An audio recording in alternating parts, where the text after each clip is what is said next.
"Get comfortable down there, Mother," she said, pointing toward the basement stairs with her perfectly manicured finger. "The guest room is for people who actually matter." My daughter Victoria had just banished me to sleep in the cold, damp basement of my own mansion. I stood there holding my worn suitcase, watching her smirk with satisfaction. Instead of arguing, I just smiled, a calm, knowing smile, and reached for my phone to call my attorney. Before we jump back in, tell us where you're tuning in from. And if this story touches you, make sure you're subscribed, because tomorrow I've saved something extra special for you.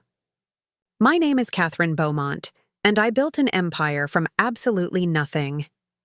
68 years old, I've spent 4 decades transforming a small accounting firm into one of the largest financial consulting companies on the West Coast. From my modest 2-bedroom apartment in Oakland to a sprawling estate in Marin County, I've earned every dollar through 16-hour days, missed family dinners, and the kind of relentless determination that most people can't even comprehend. But this story isn't about my professional achievements. It's about my greatest failure, and ultimately, my most profound victory. It's about the daughter I raised to believe she deserved everything without earning anything, and how I finally learned that sometimes loving someone means teaching them the hardest lesson of all. Victoria was born when I was 25 and barely scraping by. Her father, Marcus, was a charming investment banker who disappeared the moment he learned I was pregnant. He left behind nothing but empty promises and a forwarding address that led nowhere. I remember sitting in that cramped apartment, holding my newborn daughter, while eviction notices piled up on my kitchen table, making a promise that she would never want for anything the way I had.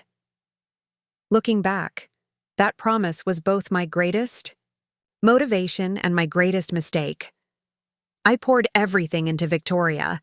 Every promotion, every new client, every successful business deal was measured by what it could provide for her. Private schools with immaculate uniforms and teachers who knew her name.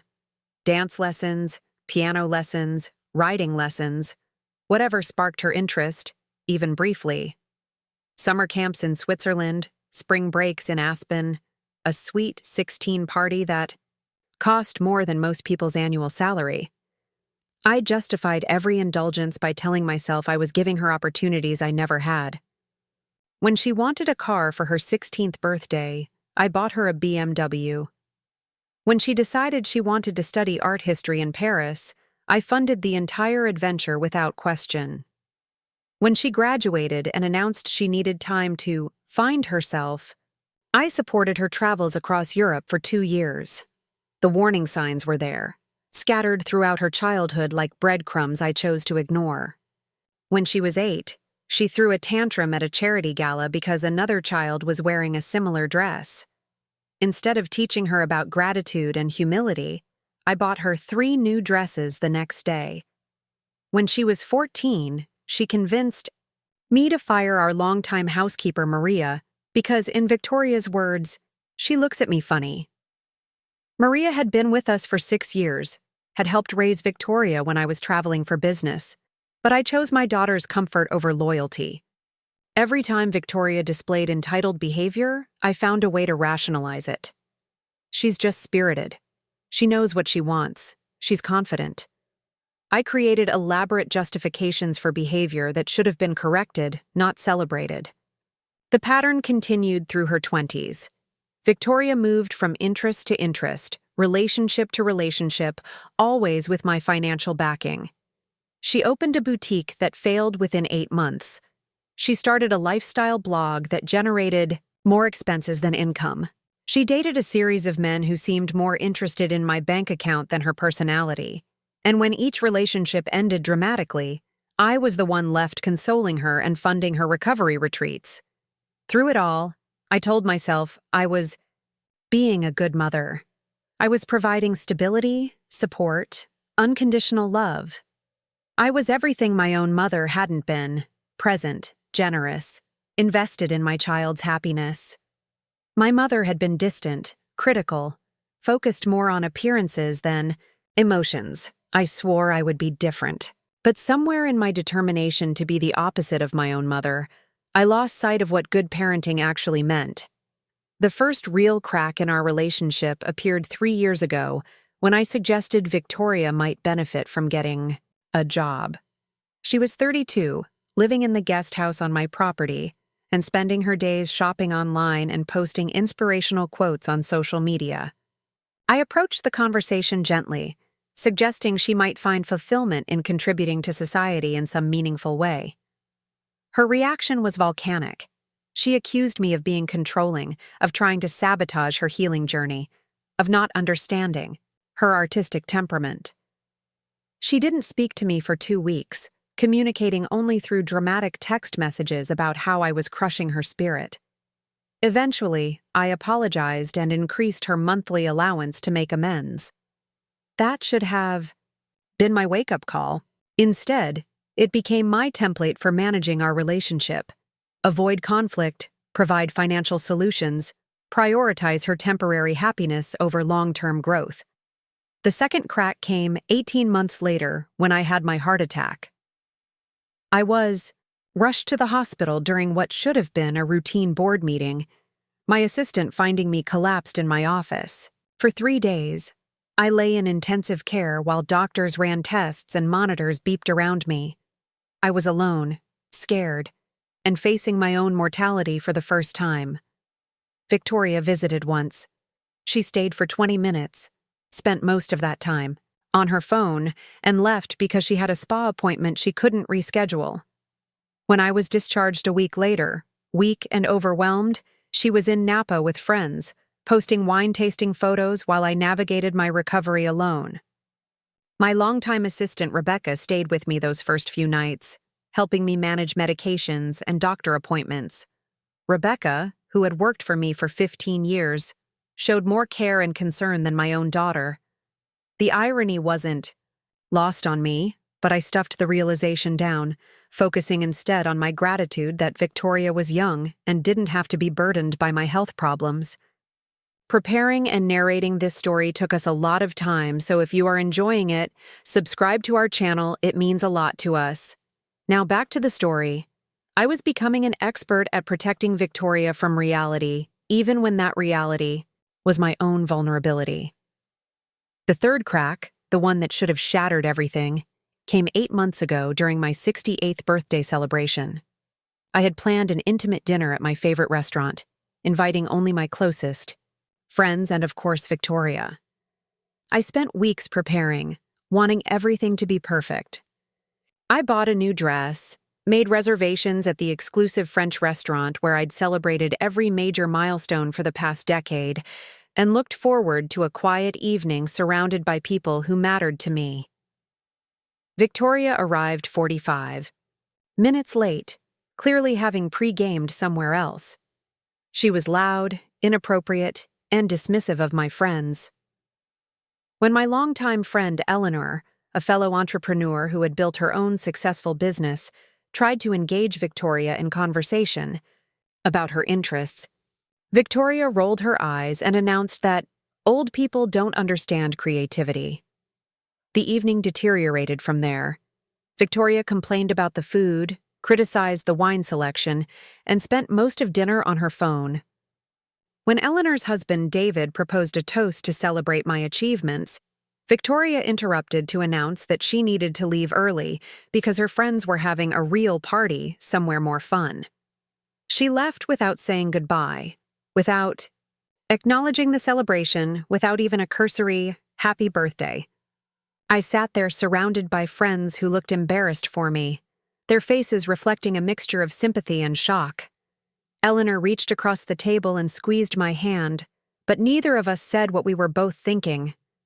That night, I went home to my empty house and sat in my study, surrounded by awards and photographs documenting decades of professional success. I had built an empire, employed hundreds of people, contributed millions to charitable causes, and mentored countless young entrepreneurs. But I had failed at the one thing that mattered most to me, raising a daughter who could show basic human decency. Still, I made excuses. Victoria was going through a difficult phase. She was struggling with direction. She needed more support, not less. I convinced myself that love meant persistence, that good mothers never gave up on their children. I was wrong about many things, but I was especially wrong about that. The breaking point began building 6 months ago when Victoria announced she was moving back into the main house. She was 35 years old, had never held a job for more than 6 months, and decided that living in the guest house was beneath her standards. She wanted her childhood bedroom back, the one with the ocean view and walk-in closet that I had converted into my home office. When I gently suggested that perhaps it was time for her to consider independent living, she launched into a familiar tirade about my lack of support and understanding. This time, however, she added a new element: threats. She threatened to cut off all contact if I didn't accommodate her needs. She threatened to tell my business associates about what a terrible mother I was. She threatened to contest my will if I didn't start treating her with the respect she deserved. I should have called her bluff. Instead, I cleared out my office and watched her reclaim the space that had once been her sanctuary and had become mine. Victoria moved back in with the subtlety of a hostile takeover. She brought boxes of belongings that seemed to multiply daily, took over common areas with her exercise equipment and art supplies, and established routines that centered entirely around her convenience.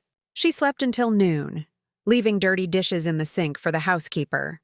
She monopolized the living room with her yoga practice and meditation sessions, expecting complete silence while she engaged in what she called her spiritual work.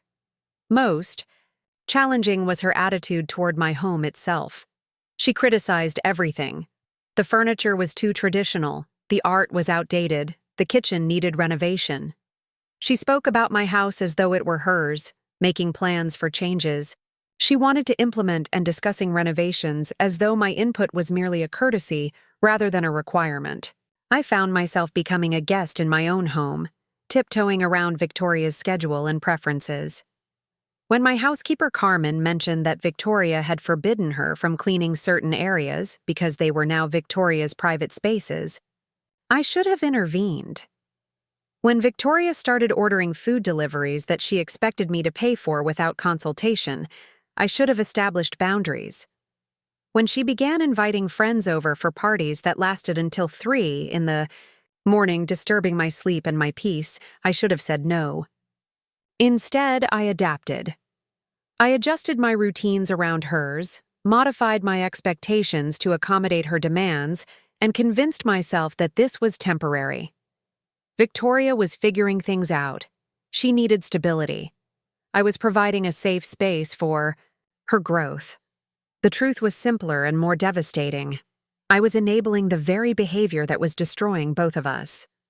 The final month before everything changed was a masterclass in psychological manipulation, though I didn't recognize it at the time.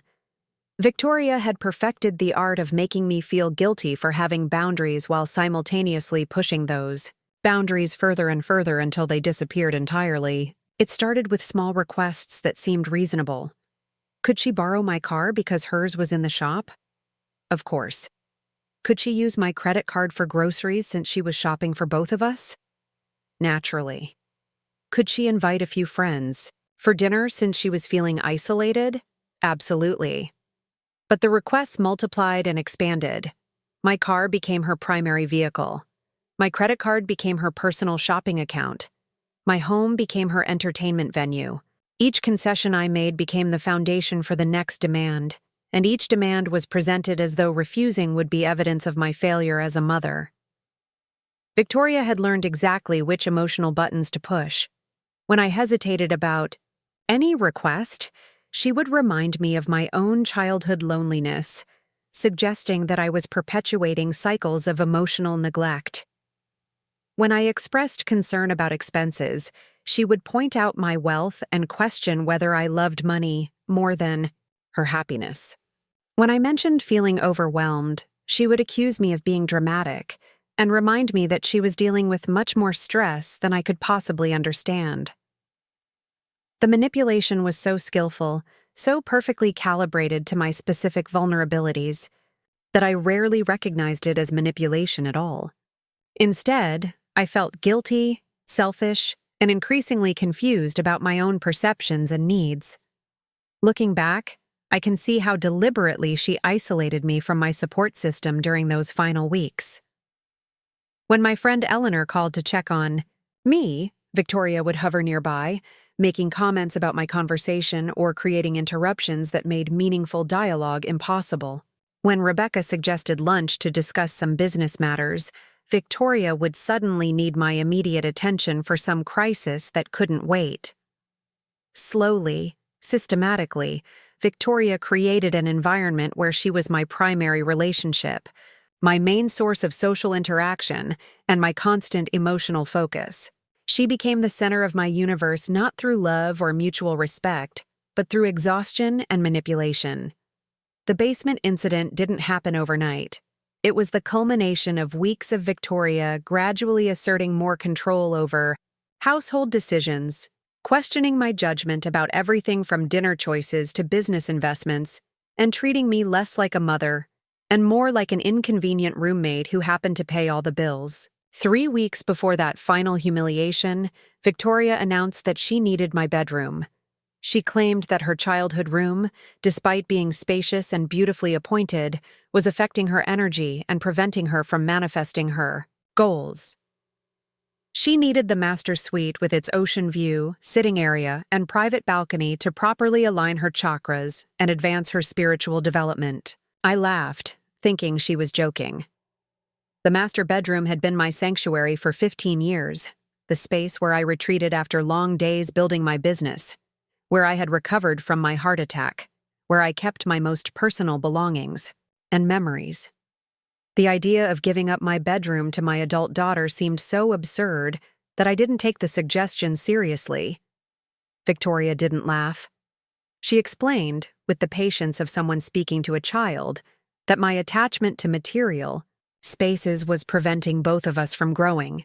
She had been researching energy healing and feng shui, and she was convinced that my bedroom's location and orientation were crucial to her personal development.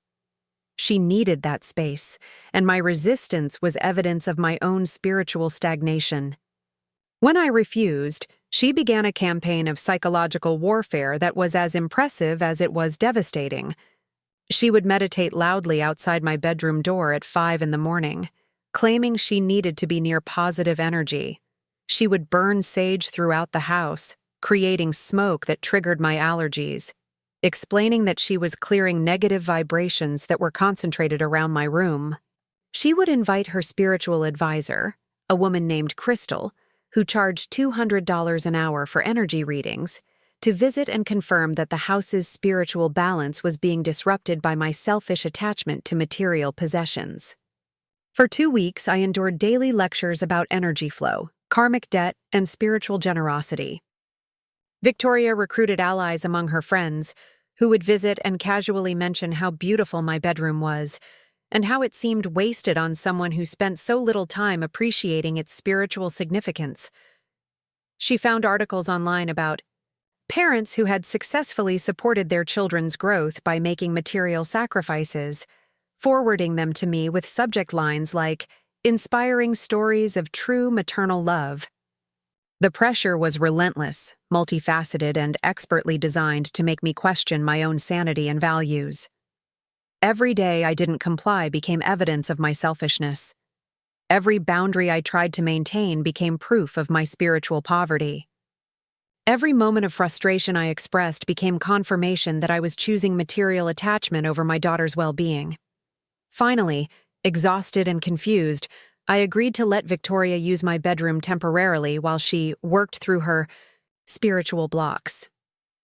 I moved my belongings into the guest room, telling myself this was a small sacrifice that would help Victoria find her direction and eventually move toward independence. I was wrong about that too. Victoria moved into my bedroom with the efficiency of someone who had been planning the transition for months. She immediately began redecorating, removing my personal touches and replacing them with crystals, tapestries, and meditation cushions. She installed blackout curtains, claiming she needed complete darkness for her spiritual practice. She brought in plants that required specific lighting and humidity, transforming my former sanctuary into something unrecognizable. Within days, it became clear that this arrangement wasn't temporary. Victoria spoke about the room as though it had always been hers, made permanent modifications without consulting me, and began referring to the guest room as Mother's Room, with a tone that suggested I should be grateful for the accommodation. The guest room, while comfortable, felt like exactly what it was: a space designed for visitors, not for someone who belonged in the house. It was smaller, darker, and positioned over the garage, which meant I could hear every car that came and went throughout the night. I slept poorly, felt disoriented in my own home, and struggled with the growing realization that I had lost more than a bedroom. I had lost my sense of belonging in the space I had worked so hard to create. But even then, even as I lay awake, in the guest room listening to Victoria's friends laughing and moving furniture around in what used to be my private space, I told myself this was temporary. Victoria was working through something important. I was supporting her growth. Good. Mothers made sacrifices for their children's development, and this was just another sacrifice in a long line of investments in Victoria's future. I was still telling myself these lies when Victoria came to me with her final demand. Victoria's final demand came on a Tuesday morning while I was reviewing quarterly reports in the kitchen. She swept into the room wearing silk pajamas that cost more than most people's monthly rent, her hair perfectly styled despite having just woken up. She poured herself coffee from the expensive machine I'd bought specifically because she mentioned loving Ethiopian beans, then sat across from me with the kind of calculated casualness that I'd learned to recognize as dangerous. "Mother," she began, using the formal tone she'd adopted when she wanted something significant. "We need to discuss your living situation." I looked up from my laptop, confused. My living situation. "It's becoming awkward," she continued, stirring honey into her coffee with deliberate slowness. "Having you in the guest room while I'm trying to establish my healing practice. My clients come here for energy work, and they're commenting on the strange vibrations caused by displaced family dynamics." I stared at her, waiting for the punchline. That never came. Victoria was completely serious. She had somehow convinced herself that my presence in the guest room of my own house was interfering with her made-up spiritual business. "What exactly are you suggesting?" I asked, though something cold was already settling in my stomach. "The basement is perfect for you," she said brightly, as though she'd discovered the solution to world hunger. "It's quiet, private, and the concrete walls will help contain your scattered energy so it doesn't interfere with the healing work happening upstairs. I've already had Crystal assess the space. She says it has wonderful grounding properties that would benefit someone of your age. The basement.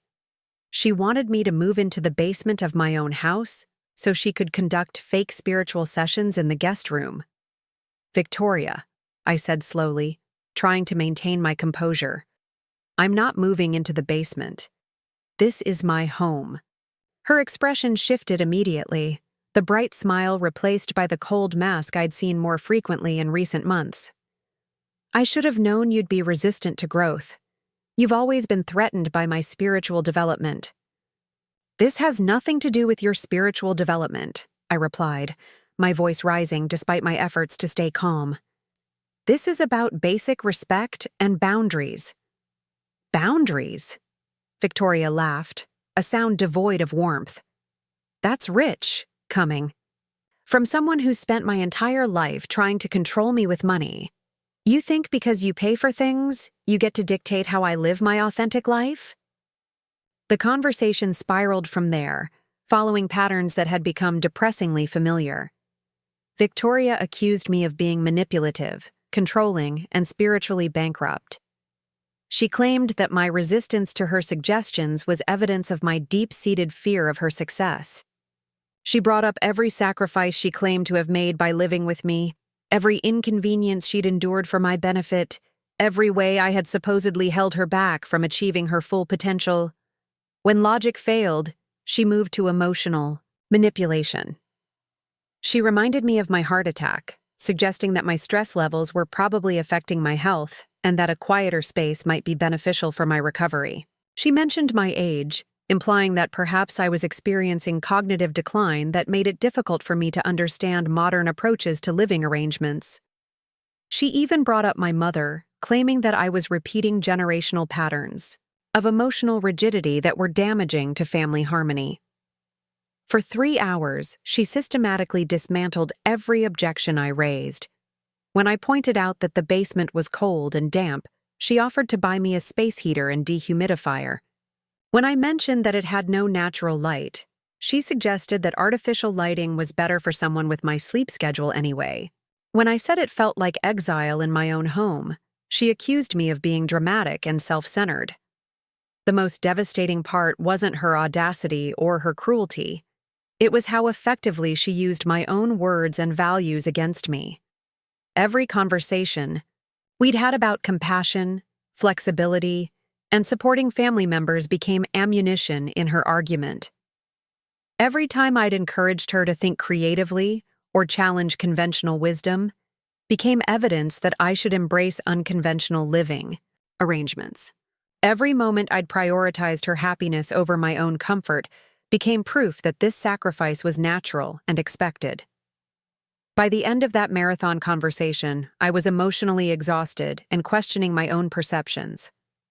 Victoria had somehow made moving into my own basement sound like a reasonable compromise, a small sacrifice that would benefit both of us, a mature solution to a complex family dynamic. But I still said no.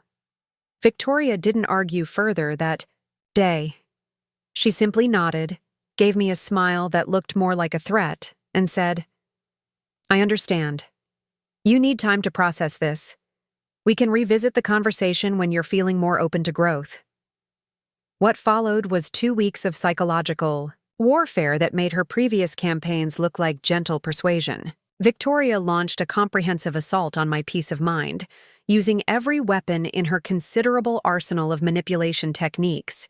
She began bringing clients to the house at all hours, claiming that her healing practice required flexibility, and that my presence in the guest room was disrupting the energy flow she needed to help people. These clients, mostly women around Victoria's age who spoke in whispers about chakras and past life trauma, would arrive early in the morning or late at night, filling the house with the scent of burning sage and the sound of chanting. I would wake up at 6 in the morning to find strangers in my kitchen, brewing herbal teas and discussing their spiritual journeys in voices that carried throughout the house. I would come home from business meetings to discover meditation circles in my living room, complete with singing bowls and crystals arranged on my antique coffee table. I would try to work from my home office only to be interrupted by requests to keep my typing quiet because someone was receiving an important message from their spirit guides. When I complained, Victoria would look hurt and confused. She was trying to build a business, she explained. She was helping people heal from trauma and find their authentic selves. Wasn't that the kind of meaningful work I'd always encouraged her to pursue? Wasn't I proud that she was finally using her gifts to serve others? The guilt was crushing. Here was my daughter, finally showing initiative and entrepreneurial spirit, and I was complaining about minor inconveniences. I had spent years encouraging her to find her passion, and now that she had, I was being unsupportive because it required some adjustments to my routine. But the minor inconveniences multiplied daily. Victoria's clients began staying for meals, eating food I'd purchased without asking permission or offering payment. They used my bathrooms, left personal items in my living spaces, and treated my home like a combination retreat center and crash pad. Some of them asked me for donations to support Victoria's important work, suggesting that someone with my resources should be honored to fund such transformative healing practices. Victoria herself became increasingly demanding and entitled. She criticized my appearance when her clients were present, suggesting that my corporate energy was disruptive to the healing environment she was trying to create. She asked me to modify my schedule around her sessions, requesting that I avoid using the kitchen or living room during certain hours. She even suggested that I might want to consider staying elsewhere overnight when she had intensive healing. workshops that required undisturbed sacred space. The breaking point in this campaign came when Victoria announced that she was hosting a 3-day spiritual retreat at the house. 25 women would be attending, sleeping in every available space, participating in dawn meditation sessions and midnight ritual ceremonies. She had already collected deposits from participants and couldn't possibly cancel without destroying her credibility in the healing community. "Where exactly am I supposed to sleep during this retreat?" I asked, though I already knew the answer. "Well," Victoria said, "that's why the basement would be so perfect. You'd have complete privacy down there while important work is happening upstairs. It's really the ideal solution for everyone." That night, I sat in my study, the one remaining space in the house that Victoria hadn't claimed or invaded, and tried to understand how my life had reached this point. I was 68 years old, worth over $50 million, and I was being manipulated into moving into my own basement by a daughter who had never worked a day in her life. I thought about my business, built from nothing through decades of careful planning, strategic thinking, and calculated risks. I thought about the employees who looked up to me, the clients who trusted my judgment, the industry colleagues who sought my advice. I thought about the boards I served on, the charitable organizations I supported, the young entrepreneurs I mentored. In every other area of my life, I was decisive, confident, and respected. I made complex financial decisions worth millions of dollars. I negotiated contracts with Fortune 500 companies. I had been featured on magazine covers and invited to speak at international conferences about leadership and business strategy. But in my own home, I had become a victim of my own daughter's manipulation, unable to set basic boundaries or maintain my own dignity. The realization was simultaneously devastating and liberating. I had spent so many years focused on being a good mother that I had forgotten how to be a strong woman. I had been so afraid of repeating my own mother's mistakes that I had made entirely different but equally damaging ones. I had prioritized Victoria's comfort over my own self-respect, her temporary happiness over her long-term character development. That night, I made a decision that would change everything. Not about the basement. I was never going to live in my own basement, but about something much more significant. I decided to stop protecting Victoria from the consequences of her choices. I decided to stop enabling behavior that was destroying both of us. I decided to start behaving like the successful, intelligent, powerful woman I was in every other area of my life. The next morning, I called my attorney. Jonathan Reeves had been handling my legal affairs for over 20 years. He was brilliant, discreet, and had helped me navigate everything from complex business acquisitions to my divorce settlement with Victoria's father. More importantly, he had watched Victoria grow up and understood the family dynamics better than anyone outside our immediate circle. "Catherine," he said when I arrived at his office, "you look tired." "I am tired, Jonathan. Tired of being manipulated, tired of making excuses, and tired of enabling behavior that's destructive to everyone involved." I told him everything. The gradual escalation of demands, the psychological manipulation, the complete takeover of my home and my life. I explained Victoria's latest demand about the basement, and her threats about what would happen if I didn't comply. Jonathan listened without interruption, occasionally making notes, his expression growing more concerned as the story progressed. When I finished, he leaned back in his chair and studied me carefully. "Catherine," he said finally, "what you're describing is elder abuse, emotional and financial elder abuse." The words hit me like a physical blow. Elder abuse. I had heard the term, of course, usually in the context of nursing home scandals or con artists targeting seniors. I had never imagined it could apply to my situation, to my relationship with my own daughter. "I don't think Victoria sees it that way," I said weakly. "I'm sure she doesn't," Jonathan replied. "Most abusers don't recognize their behavior as abuse. They convince themselves they're justified, that their victims deserve the treatment they're receiving.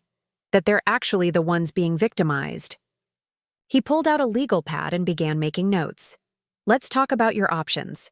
First, we need to establish clear boundaries with legal backing. Second, we need to protect your assets from further exploitation. Third, we need to document everything. That's been happening in case this escalates. I don't want to destroy my relationship with Victoria, I said. She's still my daughter. Catherine, Jonathan said gently. What relationship? Based on what you've told me, Victoria sees you as a resource to be managed, not a person to be respected. A real relationship requires mutual respect, and that's not what you're describing. We spent 3 hours developing a comprehensive strategy. Jonathan would draft legal documents establishing my right to exclusive use of my own home. We would change the locks and install security cameras. We would review my will and trust documents to ensure they reflected my current wishes rather than assumptions about family loyalty. Most importantly, we would prepare for the possibility that Victoria might escalate her demands or threats when faced with real boundaries.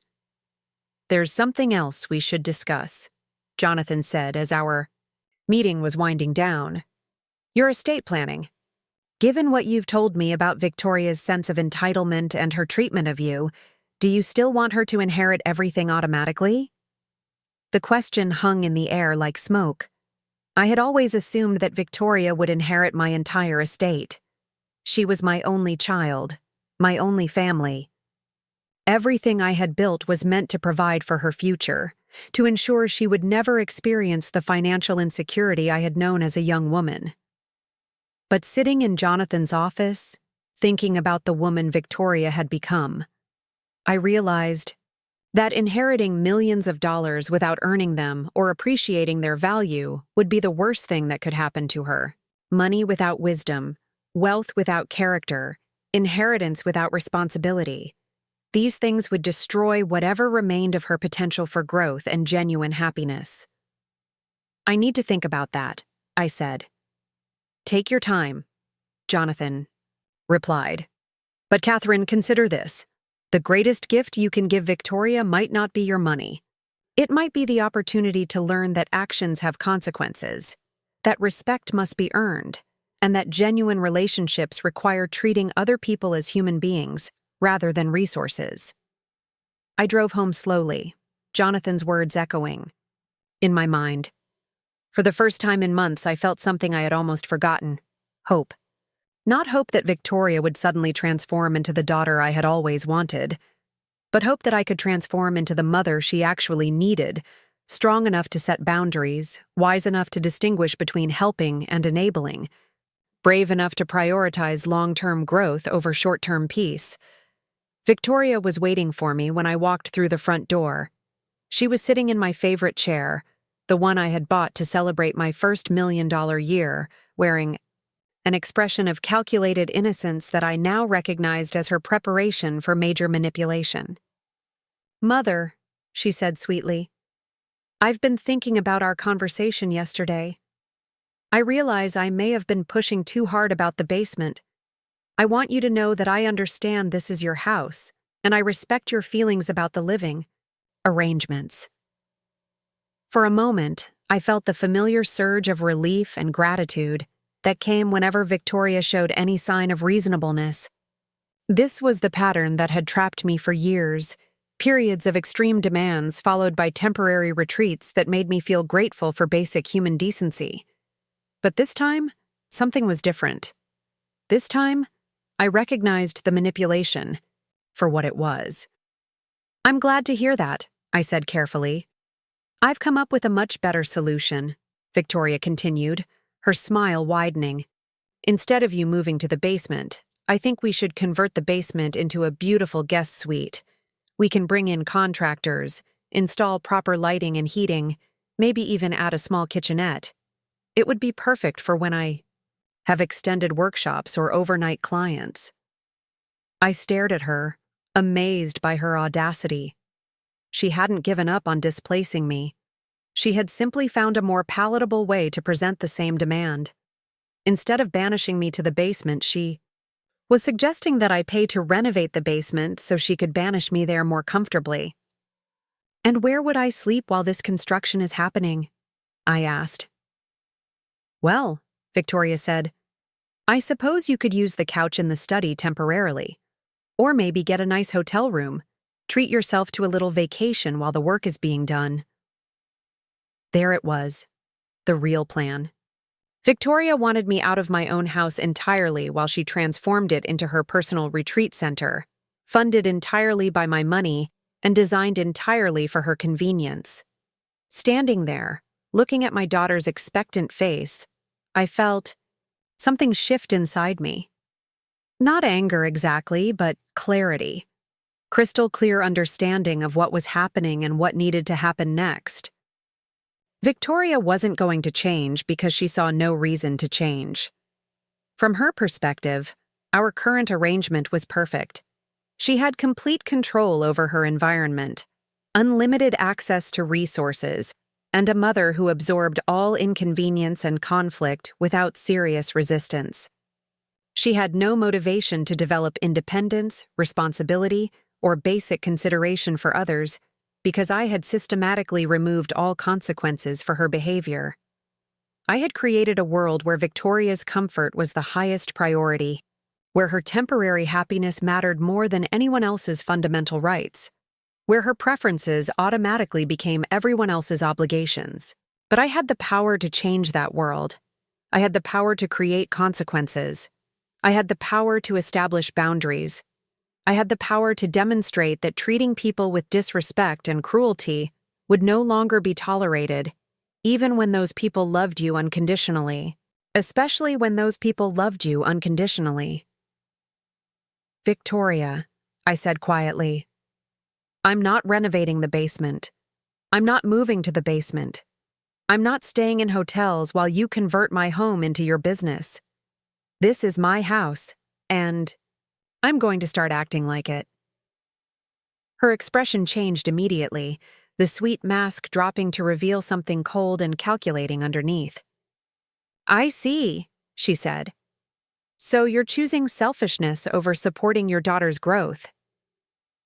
I'm choosing self-respect over enabling destructive behavior.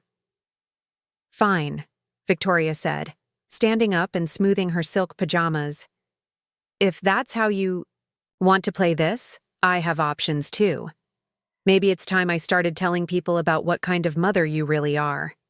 Maybe your business colleagues would be interested to know how you treat your own family. Maybe your charitable organizations would like to understand what kind of person they're honoring at their galas. The threats hung in the air between us like poison gas. Victoria was threatening to destroy my reputation, my business relationships, my standing in the community I had spent decades building.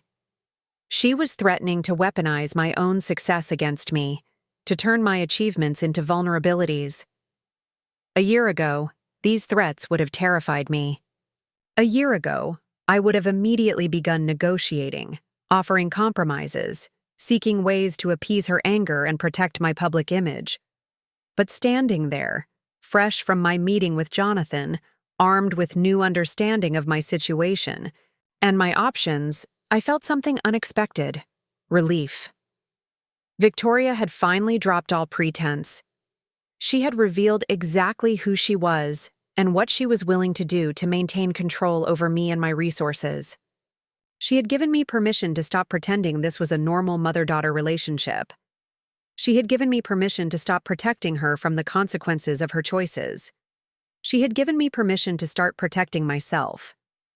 You're absolutely right, I said calmly. You do have options, and so do I. I walked past her toward my study, leaving her standing in the living room with her mouth slightly open, clearly surprised by my lack of panic or immediate capitulation. Where are you going? She called after me. To make some phone calls, I replied without turning around. I closed the study door behind me, sat down at my desk, and picked up my phone. The first call was to Jonathan, letting him know that we would be implementing our plan immediately. The second call was to a locksmith, scheduling an appointment for the following morning.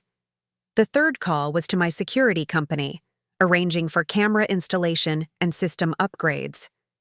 As I made these calls, I could hear Victoria moving around the house, her footsteps becoming increasingly agitated. She was probably processing what had just happened, trying to understand why her usual tactics hadn't worked, planning her next move in what she still believed was a game she controlled.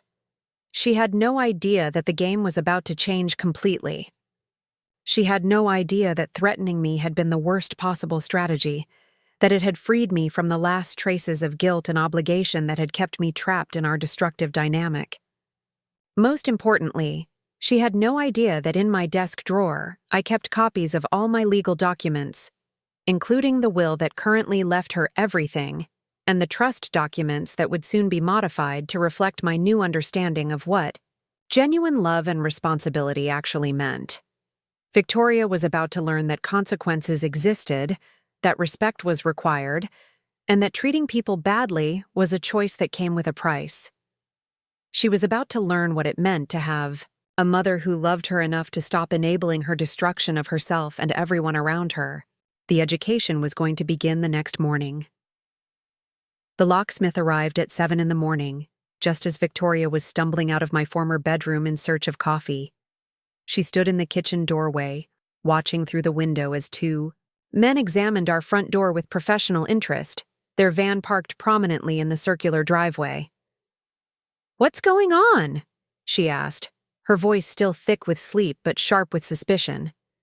"I'm having the locks changed," I replied, not looking up from my laptop where I was reviewing the security company's proposal for camera placement throughout the property. "You're what?" Victoria's voice climbed an octave. "You can't change the locks. This is my home too." I looked at her then, really looked at her. Hair disheveled, wearing pajamas that cost more than most people's monthly rent, standing in the kitchen of a house she'd never made a single payment on, outraged that I was exercising basic property rights in my own home.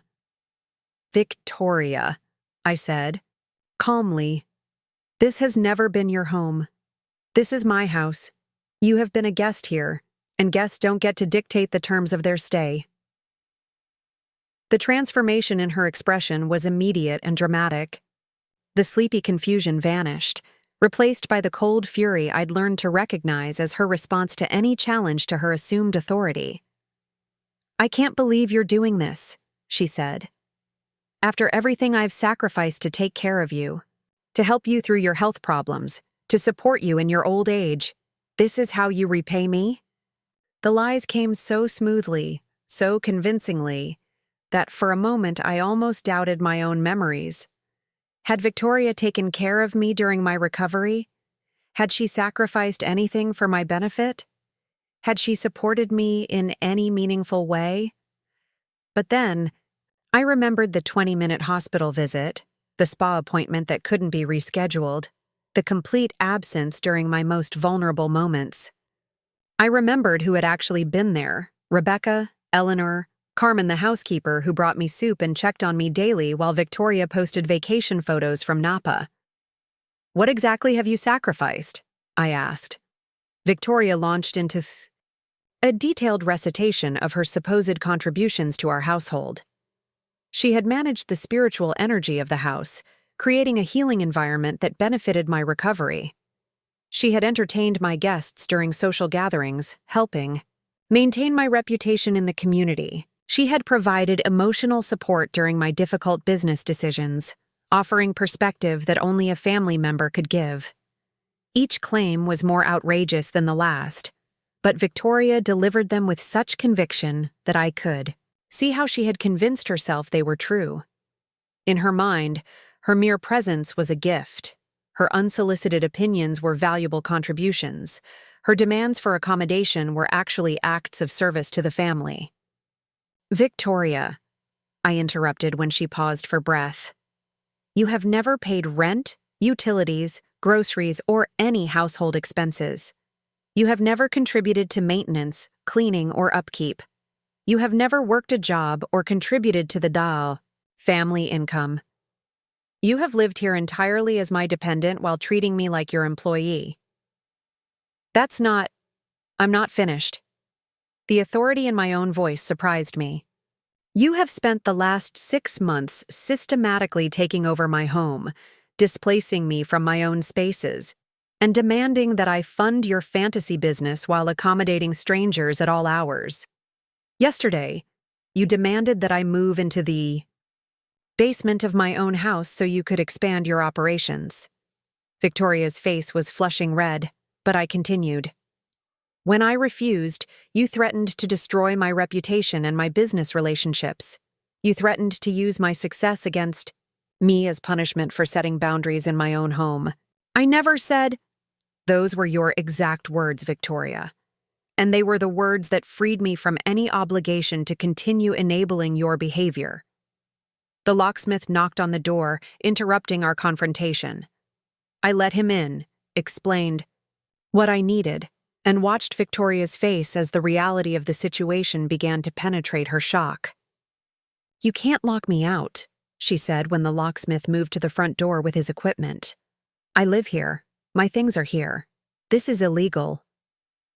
You're not being locked out, I replied. You're being given notice. 30 days, as required, by California law for adult children living in their parents' homes without rental agreements. Victoria stared at me as though I'd started speaking a foreign language. 30 days? You're evicting me? I'm establishing boundaries that should have been in place years ago. But where am I supposed to go? What am I supposed to do? You can't just throw me out on the street. The panic in her voice was real, and for a moment, I felt the familiar tug of guilt and protective instinct. This was my daughter, my only child, and she was frightened. Every maternal impulse I possessed urged me to reassure her, to solve her problems, to make everything comfortable and safe. But then I thought about Jonathan's words about the difference between helping and enabling. I thought about all the times I had rescued Victoria from consequences, all the problems I had solved for her, all the discomfort I had absorbed so she wouldn't have to experience it. I thought about the woman she had become as a result of my protection. Entitled, manipulative, cruel, and completely unprepared for independent life. I thought about what would happen if I continued the same patterns, if I backed down from this boundary like I had backed down from all the others. Victoria would learn nothing. She would change nothing. She would continue to see me as a resource to be managed rather than a person to be respected. She would continue to believe that other people existed to serve her comfort and convenience. She would continue destroying any possibility of genuine relationship between us. Victoria, I said gently, you're 35 years old.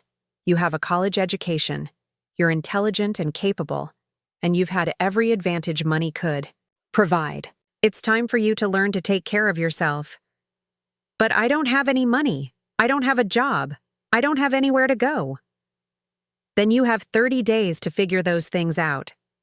You're abandoning me, she said, and tears began flowing down her cheeks. You're throwing away your own daughter because you care more about your stupid house than your family. The tears were calculated, I realized. Not fake, exactly, but deployed strategically. Victoria was genuinely upset, but she was also consciously using her distress as a weapon, hoping to trigger my guilt and protective instincts. It was a tactic that had worked countless times before. Victoria would create a crisis through her own poor choices, then become devastated when faced with consequences, then present her emotional distress as evidence that anyone who held her accountable was cruel and unloving. But this time I recognized the pattern. This time, I understood that protecting Victoria from the consequences of her actions wasn't love. It was the prevention of love. Real love required honesty, boundaries, and the courage to allow people to grow through experiencing the results of their choices. I'm not abandoning you, I said. I'm stopping the abandonment of myself. Victoria's tears stopped as abruptly as they had started. What does that mean? It means I've abandoned my own needs, my own dignity, my own right to be treated with respect for so long that I forgot they existed. I've been so focused on protecting you from discomfort That I've allowed you to become someone I don't recognize and someone I don't particularly like. The words hung in the air between us like a bridge burning. Victoria's face went through a series of expressions: shock, hurt, anger, calculation, before settling into something cold and determined. "Fine," she said. "If that's how you want it, that's how it will be. But don't expect me to forgive you for this. Don't expect me to come running back when you realize you've made a mistake. Don't expect me to take care of you when you're really old and sick and have nobody left." She turned and walked toward the stairs, probably planning to barricade herself in my former bedroom and continue the argument from a position she thought was stronger. "Victoria," I called after her.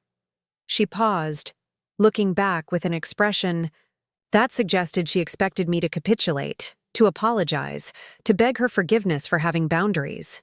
"The locks will be changed by noon," I said. "I'll have keys made for you, but from now on, you'll need to ask permission before bringing guests into my home. The spiritual sessions end today.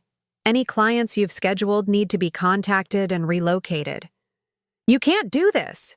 "I can, and I am. You have until noon to decide whether you want to spend the next 30 days working toward independence or fighting a battle you cannot win."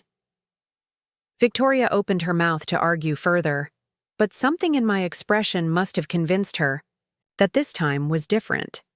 She had finally pushed hard enough to hit something solid, something that wouldn't bend or break or accommodate her demands. She stormed upstairs without another word, and I heard my bedroom door slam with enough, forced to rattle the windows. I spent the next hour sitting in my kitchen, drinking coffee and watching the locksmith work, feeling something I hadn't experienced in years: peace. Not happiness exactly, and certainly not satisfaction, but peace. The calm that comes from finally acting in alignment with your values, from finally standing up for what you know is right. The security company arrived just as the locksmith was finishing. While they installed cameras and upgraded the alarm system, I called my office and cleared my schedule for the day. Then I called my longtime friend Eleanor and asked if she could meet me for lunch. Eleanor arrived at the restaurant looking concerned, but not surprised. She had watched my relationship with Victoria deteriorate over the years, had witnessed Victoria's increasingly inappropriate behavior at social gatherings, had tried gently to suggest that perhaps I was being too accommodating. "You look different," she said as we were seated at our usual table by the window. "I feel different." "Good different or concerning different?" "Honest different," I replied. And then I told her everything. Eleanor listened without interruption, occasionally nodding or making small sounds of recognition. When I finished describing the morning's events, she reached across the table and squeezed my hand. "Catherine," she said, "I'm proud of you." The words hit me unexpectedly hard. When was the last time someone had said they were proud of me?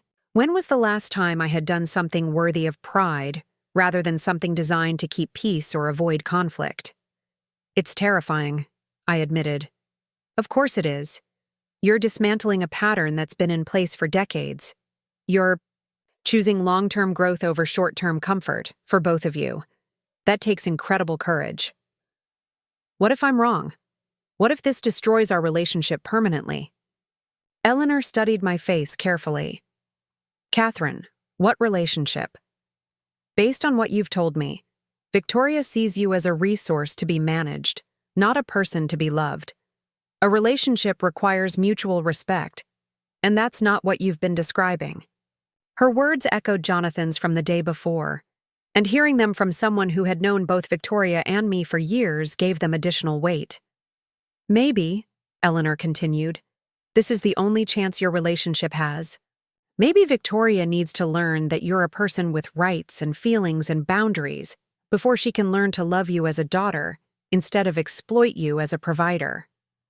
We talked for 2 hours, discussing not just the immediate situation, but the patterns that had led to it. Eleanor helped me understand that my fear of repeating my own mother's mistakes had led me to make different but equally damaging ones. My mother had been cold and distant. I had been warm, but boundaryless. My mother had withheld affection. I had withheld consequences. The goal isn't to be the opposite of your mother, Eleanor said. The goal is to be the parent Victoria actually needs, even when that's difficult or uncomfortable. I drove home feeling clearer and more determined than I had in months. The security cameras were installed, the locks were changed, and Victoria's car was gone from the driveway. She had apparently decided to spend the day elsewhere rather than deal with the new reality immediately. I used the time to walk through my house and really see it for the first time in months. Victoria's belongings were everywhere. Clothes draped over furniture, spiritual paraphernalia covering every surface, exercise equipment blocking hallways. The house that had once reflected my taste and personality had been completely transformed into something I didn't recognize. But more than that, I realized that I had been living as a stranger in my own space. I had been tiptoeing around Victoria's preferences, avoiding rooms she had claimed, modifying my behavior to accommodate her sensitivities. I had been acting like a guest in my own home, and not even a welcome guest. That evening, I began the process of reclaiming my space. I packed Victoria's exercise equipment into boxes and moved them to the garage. I cleared her crystals and meditation supplies from the living room and dining room, returning the furniture to its original arrangement.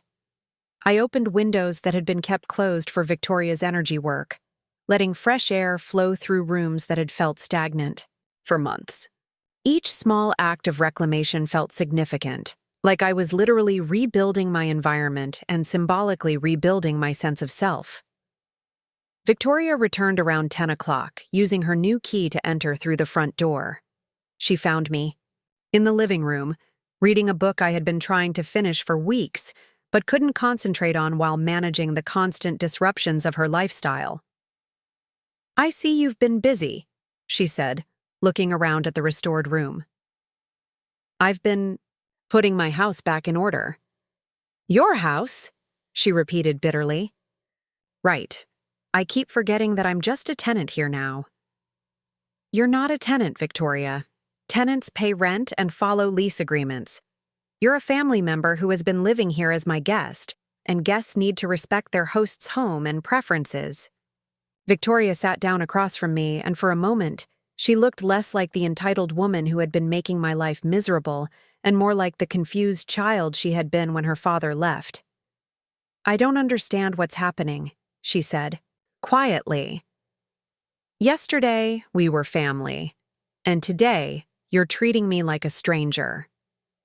"Yesterday, I was enabling behavior that was destructive to both of us," I replied. "Today, I'm trying to salvage what's left of our relationship by establishing the boundaries that should have existed all along." "But why now? What changed?" I considered the question carefully. What had changed wasn't Victoria's behavior. That had been escalating for years. What had changed was my willingness to accept it, my understanding of my own role in creating the dynamic, my recognition that continuing the same patterns would only make everything worse. "I finally understood that protecting you from consequences wasn't protecting you at all," I said. "It was preventing you from growing into the person you could become." "What if I don't want to grow? What if I'm happy the way things are?" "Are you happy, Victoria? Really? Are you fulfilled by a life where you have no purpose beyond managing your mother's resources? Are you proud of treating the person who loves you most like an employee? Are you satisfied with relationships based on manipulation rather than mutual respect?" Victoria was quiet for a long time, staring at her hands folded in her lap. When she finally looked up, there was something different in her expression, less defiance, more uncertainty. "I don't know how to be different," she said. "Then you have 30 days to start learning. And if I can't, if I fail, if I can't figure out how to live independently, then you'll experience failure and you'll learn from it and you'll try again. That's how everyone else learns to be an adult." "But what if—" "Victoria, I interrupted gently. "I can't protect you from life forever. I thought I was helping you by solving your problems and removing obstacles from your path. But all I did was prevent you from developing the skills you need to solve problems yourself. So you're just going to throw me out and hope for the best? I'm going to give you 30 days' notice and offer you the same support I would offer any young adult trying to establish independence, encouragement, advice when asked, and confidence in your ability to figure things out. What about money? What about helping me get started? What about earning money? What about helping yourself get started?" Victoria stared at me as though I had suggested she perform surgery or build a rocket ship. The idea of earning money, of helping herself, seemed genuinely foreign to her.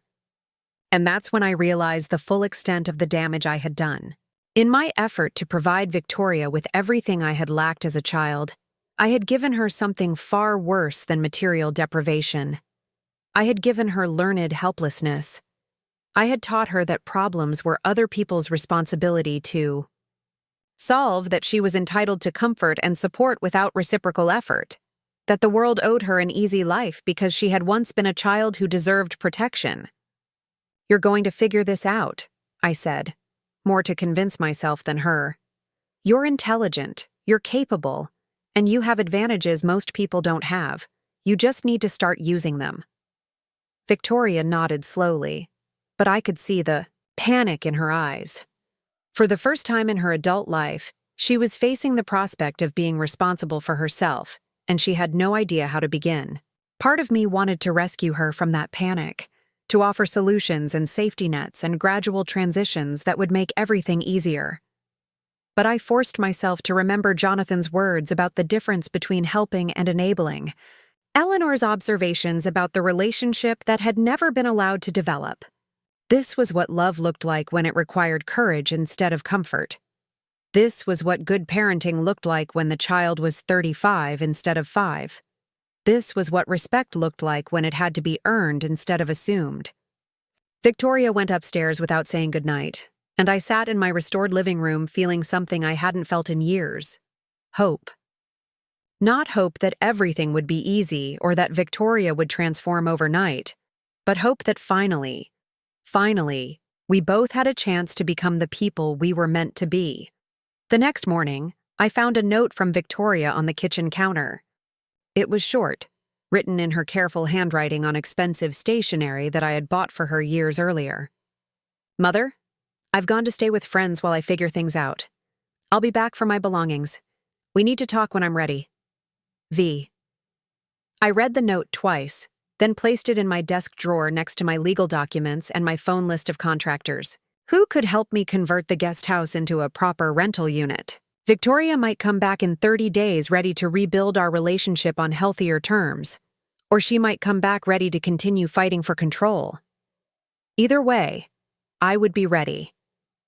I would be strong enough to maintain my boundaries, wise enough to distinguish between genuine change and temporary compliance, and loving enough to keep the door open for a daughter who might finally be ready to walk through it as an adult. The real work was just beginning, but for the first time in years, I was facing it from a position of strength rather than guilt, and that made all the difference in the world. The silence in my house lasted exactly 9 days. 9 days of waking, up to sunlight streaming through windows I could open without permission, of eating breakfast without criticism about my food choices, of working from my restored home office without interruptions from spiritual advisors and healing ceremonies. 9 days of remembering who I was when I wasn't constantly managing someone else's emotions and expectations. On the 10th morning, while I was reviewing quarterly projections for my company's expansion into renewable energy consulting, my doorbell rang.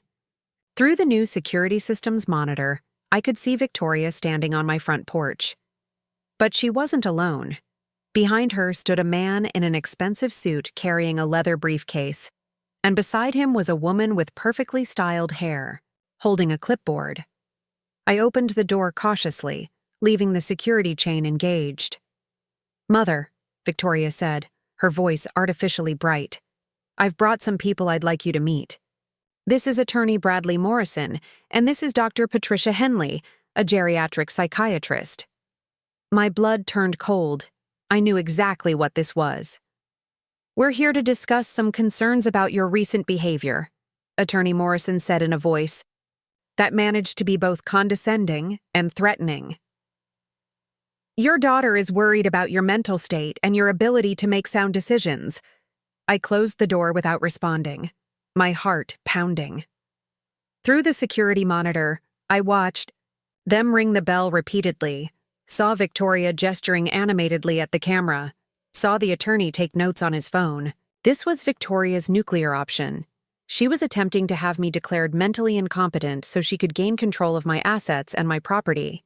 She was trying to use the legal system to obtain by force what she had been unable to obtain, through manipulation. I called Jonathan immediately. "Catherine, where are you?" He answered on the first ring. "At home. Victoria just showed up with a lawyer and a psychiatrist. They want to discuss my mental competency. Don't open the door, don't speak to them, don't sign anything. I'll be there in 20 minutes. While I waited for Jonathan, I watched through the security cameras as Victoria and her team retreated to their car, but remained parked in my driveway. They were waiting, probably hoping I would panic and invite them in, probably hoping I would say something they could use as evidence of mental instability. Instead, I made myself a cup of tea and reviewed the documentation I had been keeping. Since implementing boundaries with Victoria, every text message, every email, every instance of manipulation and threats, all carefully saved and organized. If Victoria wanted to play legal games, I was better prepared than she realized. Jonathan arrived with his own briefcase and a calm authority that immediately shifted the energy of the situation. He parked behind Victoria's car, effectively blocking them in, then walked to my front door. "Catherine," he said when I let him in, "tell me exactly what happened." I described the morning's events while Jonathan made notes and occasionally glanced at the security monitors showing Victoria and her team still waiting outside.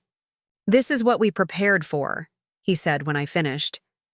"Victoria is escalating because the manipulation didn't work. She's trying to regain control through legal intimidation. Can she actually have me declared incompetent? Not based on setting reasonable boundaries in your own home. Not based on refusing to fund her lifestyle indefinitely. Not based on any of the behavior you've described to me." Jonathan's expression was grim but confident. "But she can make the process expensive, time-consuming, and emotionally draining if we don't handle this correctly." Jonathan went outside to speak with Victoria's attorney while I remained inside, watching through the cameras and feeling a strange mixture of heartbreak and clarity. My own daughter was literally trying to steal my life, my assets, my autonomy. She was so committed to avoiding personal responsibility that she was willing to have me declared mentally incapacitated, rather than get a job and support herself. The conversation outside lasted 15 minutes. I couldn't hear what was being said, but I could see body language and facial expressions. Victoria looked increasingly agitated as Jonathan spoke calmly to her attorney. The psychiatrist took notes throughout the discussion. Finally, all three of them returned to their car and drove away. Jonathan came back inside looking satisfied, but serious. "They have no case," he said immediately. "I made that very clear to Attorney Morrison. But Catherine, this is just the beginning. Victoria is going to fight this battle on multiple fronts now." "What do you mean?" "She's going to try to turn your family and friends against you, claiming you've had some kind of breakdown. She's going to spread stories about your mental state, your treatment of her, your fitness to manage your own affairs. She's going to try to isolate you and create a narrative that supports her version of events." The prediction turned out to be accurate. Within hours of the failed competency ambush, my phone began ringing with calls from people I hadn't heard from in months. Distant relatives, casual acquaintances, even some business associates, all expressing concern about my situation with Victoria. The conversations followed a predictable pattern. The caller would mention having heard from Victoria, express worry about my recent behavior and suggest that perhaps I was being too harsh or making decisions I might regret. They spoke about Victoria's distress, her genuine love for me, her concern about my isolation and possible depression. Victoria had clearly crafted her story carefully. According to her version of events, I had suddenly become erratic and hostile, throwing her out of the house without warning or reason, refusing to communicate with her rationally, and making drastic changes to my living situation that suggested possible cognitive decline or emotional instability. Some callers were obviously fishing for information they could report back to Victoria. Others seemed genuinely concerned, but had been given completely false information about the situation. A few, particularly my older business associates, seemed primarily worried about their own exposure if I was indeed becoming mentally unstable. The most painful calls came from people I considered real friends. Eleanor, thankfully, had been fully briefed on the situation and served as an anchor of sanity throughout the day. But other friends who knew both Victoria and me struggled to reconcile the sweet, charming young woman they remembered with the manipulative adult I was describing. "I just can't imagine Victoria doing the things you're talking about," said Margaret, a woman I'd known for over a decade. "She's always been so devoted to you, so grateful for everything you've provided. Are you sure you're not misinterpreting her actions? Sometimes stress can make us see things differently than they really are." These conversations were exhausting and demoralizing. Victoria had correctly calculated that many people would find it easier to believe that I was experiencing some kind of breakdown than to accept that a daughter could systematically abuse and manipulate her own mother. But the calls also served an unexpected purpose. They helped me understand how effectively Victoria had been managing her public image for years. The woman who had spent months making my life miserable, who had demanded that I sleep in my own basement, who had threatened to destroy my reputation, was the same woman who presented herself to the world as a caring, spiritual, devoted daughter unfairly victimized by her increasingly difficult mother. This realization was both devastating and liberating. Devastating because it revealed the depth of Victoria's deception and manipulation. Liberating because it freed me from any remaining guilt about my decision to establish boundaries. On the third day of Victoria's campaign, something unexpected happened. Rebecca, my assistant, knocked on my door carrying a large envelope and wearing an expression I couldn't quite read. "Mrs. Beaumont," she said when I invited her in, "I need to show you something."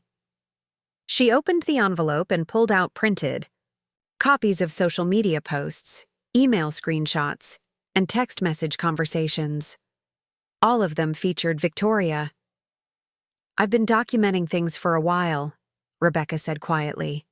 "I wasn't sure if I should get involved, but after what happened the other day with those lawyers, I thought you should see this." The documents revealed a pattern of behavior that went far beyond what I had experienced personally. Victoria had been systematically complaining about me to anyone who would listen for over a year. She had been portraying me as controlling, mentally unstable, and financially abusive. She had been building a case for her own victimhood while simultaneously exploiting every resource I provided. More disturbing were the conversations about my health and my assets. Victoria had been discussing my heart attack with strangers, speculating about my life expectancy and making plans for managing my estate as though my death were imminent and welcome. "There's more," Rebecca said gently. "I've been getting calls from people asking about your mental state, your business decisions, your relationship with Victoria. Someone has been systematically contacting your professional network, spreading doubts about your competency." The scope of Victoria's campaign was breathtaking. She hadn't just threatened to destroy my reputation, she had been actively working to undermine it for months, probably in preparation for exactly this moment when I finally established boundaries. But Rebecca's documentation also revealed something else. Victoria had made a critical error in her strategy. Several of the people she had contacted had been offended by her approach, disturbed by her obvious focus on my financial assets, and suspicious of her motives.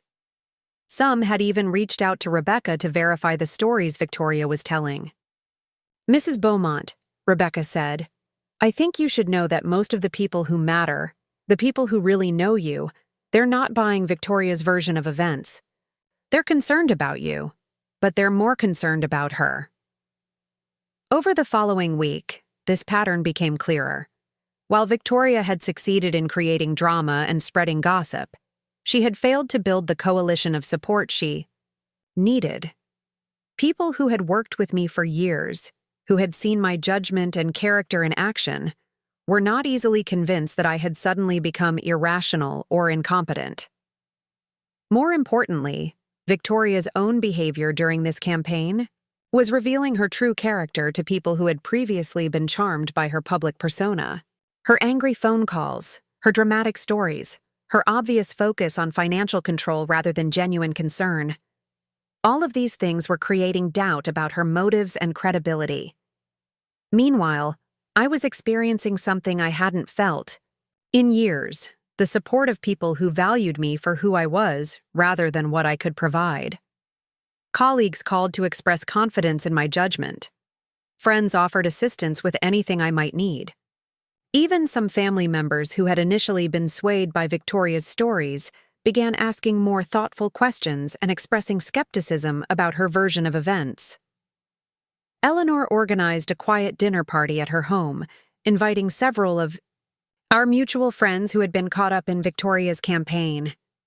Without drama or defensiveness, I simply told my story: the gradual escalation of demands, the manipulation tactics, the final basement incident, and my decision to establish boundaries.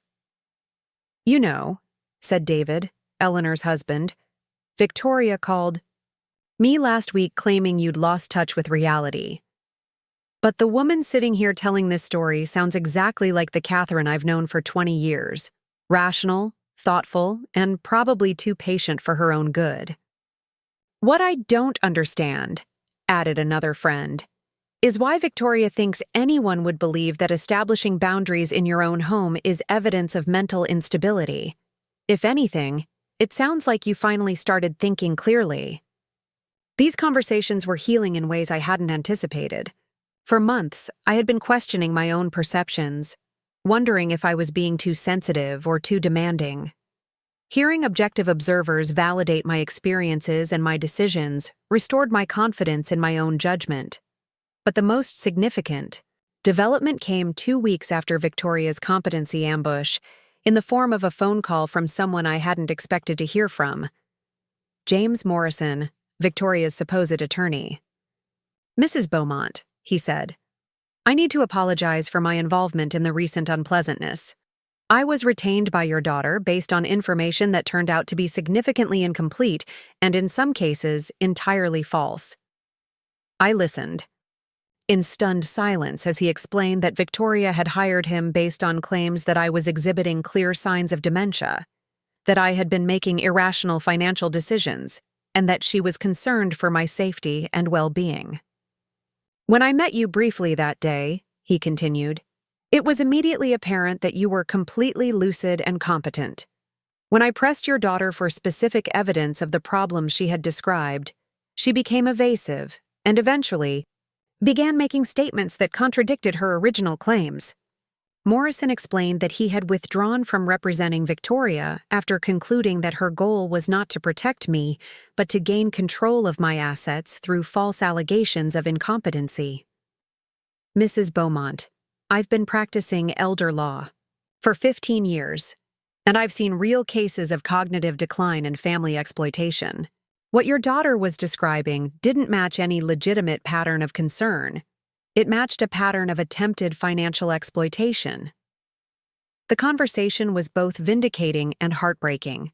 Vindicating because it confirmed that my perceptions had been accurate, that Victoria's behavior had been as manipulative and inappropriate as I believed.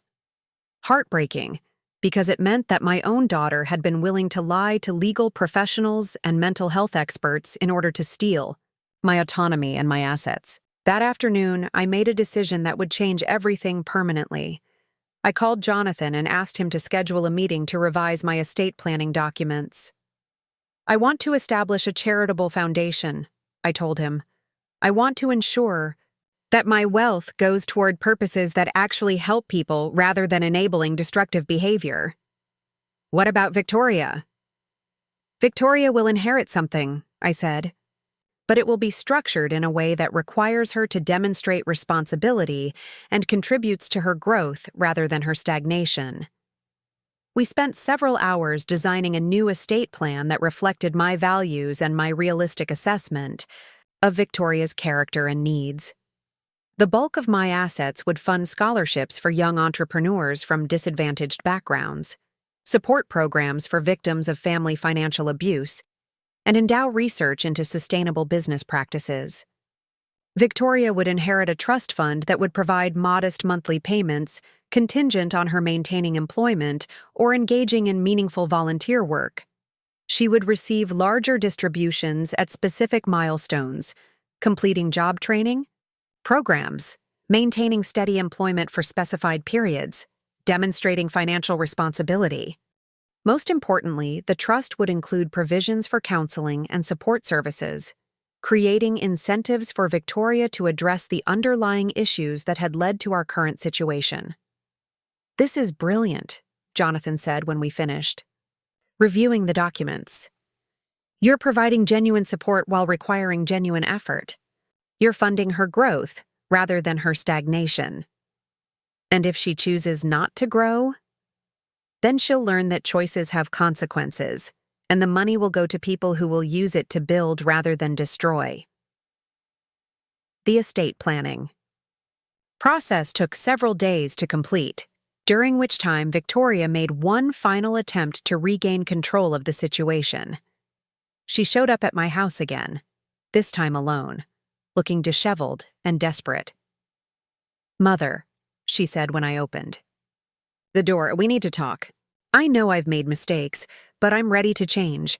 I'm ready to do whatever you want." I studied her face, looking for genuine remorse or authentic recognition of the harm she had caused. Instead, I saw calculation. Victoria had realized that her legal strategy had failed, that her campaign to portray me as incompetent had backfired, that her support network was dissolving. This wasn't a daughter ready to change. This was a manipulator trying a different approach. "What specifically?" "Are you ready to do?" I asked. "Anything you want. Get a job, move out, pay rent, follow your rules. Just please don't cut me off completely. Please don't leave me with nothing." "Victoria, I'm not cutting you off. I'm requiring you to grow up." "What does that mean?" I explained the basics of the new trust structure, the requirement for employment or meaningful volunteer work, the counseling provisions, the gradual increase in support tied to demonstrated responsibility. Victoria's reaction was immediate and revealing. Her face went through a series of expressions: confusion, anger, calculation, and finally, cold fury. "You're trying to control me," she said. "You're using money to manipulate my behavior." "I'm using money to encourage healthy behavior rather than destructive behavior." "It's the same thing." "No, Victoria, it's not. Control is demanding compliance without offering genuine support for growth. Support is providing resources contingent on choices that lead to genuine independence and well-being. So if I don't jump through your hoops, I get nothing? If you don't take responsibility for your own life, you get exactly what every other adult gets when they refuse to take responsibility: the consequences of their choices." Victoria stared at me for a long moment, and I could see her processing this information, calculating whether there was still an angle she could work, still a way to maintain control while appearing to comply. "Fine," she said finally, "but I want you to know that you're destroying our relationship. You're choosing money over family. I'm choosing health over dysfunction. I'm choosing growth over stagnation. I'm choosing respect over manipulation. And if I refuse? If I walk away and never speak to you again?" The question hung in the air between us like a final ultimatum. Victoria was giving me one last chance to choose her comfort over her growth, her temporary happiness over her Long-term well-being. For a moment, I felt the familiar tug of panic and guilt. What if she really did walk away forever? What if I never saw her again? What if I was making a terrible mistake that would destroy the last traces of our relationship? But then I thought about the woman Victoria had become, about the relationship we actually had rather than the one I wished we had. I thought about the basement demand, the competency attack, the campaign to destroy my reputation. I thought about the pattern of manipulation and exploitation that had defined our interactions for years. I thought about the love that had created this mess, the boundaryless, consequence-free, enabling love that had prevented Victoria from growing into a person capable of genuine relationship. And I thought about the love that could save us both, the tough, honest, boundary-setting love that required courage and wisdom and faith in Victoria's potential for growth. "Victoria," I said quietly, "if you choose to walk away rather than choose growth, that will be your decision. And it will teach you the most important lesson I've failed to teach you until now: that actions have consequences, that relationships require mutual respect, and that love sometimes means saying no." Victoria stared at me for another long moment, then turned and walked away without another word. I watched her drive away through my security monitor, feeling a mixture of sadness and peace. Sadness for the relationship we had never truly had, for the daughter who had been prevented from growing into her potential, for the years lost to manipulation and enabling, but also peace. Peace that came from finally acting with integrity. Peace that came from choosing long-term healing over short-term comfort. Peace that came from loving Victoria enough to stop protecting her from the very experiences that might transform her into someone capable of genuine love and respect. 6 months later, I received a letter from Victoria. She had enrolled in a medical assistant training program and was working part-time at a veterinary clinic. She was attending counseling sessions and living in a shared apartment with 2 roommates. The letter was short, but it contained something I hadn't seen from Victoria in years: genuine self-reflection. "Mother," she wrote, "I'm beginning to understand some things about myself that I've never wanted to face. I'm learning that I've been confusing love with getting what I want, and that real love sometimes requires accepting what I need instead. I'm not ready to ask for forgiveness yet, because I'm still figuring out what I need to be forgiven for. But I wanted you to know that I'm working on becoming someone worthy of the mother you've always been, even when I couldn't see it." I folded the letter carefully and placed it in my desk drawer next to the estate planning documents and the security system manual. It wasn't a dramatic reconciliation or a perfect happy ending, but it was something better. It was hope-based, on actual change rather than temporary compliance. Victoria was finally learning to be responsible for herself. And I was finally learning to love her in a way that honored both her potential and my own worth. The basement had never been about sleeping arrangements.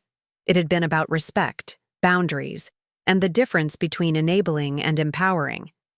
And sometimes, the greatest gift you can give someone you love is the opportunity to discover who they can become when they're no longer protected from the consequences of who they've chosen to be. The silence in my house lasted exactly 9 days. 9 days of waking up to sunlight streaming through windows I could open without permission, of eating breakfast without criticism about my food choices, of working from my restored home office, without interruptions from spiritual advisors and healing ceremonies. 9 days of remembering who I was when I wasn't constantly managing someone else's emotions and expectations.